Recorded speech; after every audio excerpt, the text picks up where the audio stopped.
شیطان فجر کے وقت میں کہے گا کہ سو جاؤ، تو یہ پتھر اس کو مارنا ہے، تو پتھر اس کو مارنا ہے۔ جب راستے میں جائے گا نا تو شیطان کہے گا کہ آپ اس پہ تجربہ کریں، اچانک آپ کی آنکھ کھوٹے گی اور بد نظری ہو جائے گی، یہ شیطان ہے۔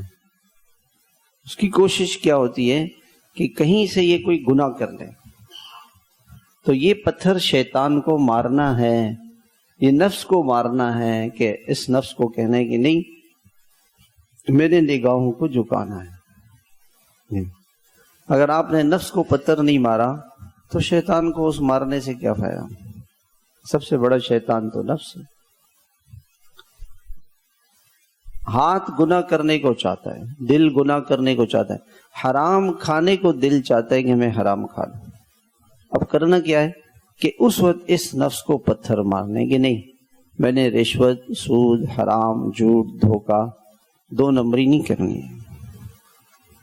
پتھر مارنا تو آسان ہے، شیطان کو پتھر مارنا آسان ہے، یہ نفس کو پتھر مارے۔ کسی نے آپ کو گالی دی، اب آپ نفس کو پتھر ماریں کہ نہیں، میں نے جواب نہیں دینا۔ خالہ نے کچھ کہہ دیا، خالو نے کچھ کہہ دیا، ماموں نے کچھ کہہ دیا، چچا نے کچھ کہہ دیا، اب اس زبان میں منہ میں پتھر رکھے۔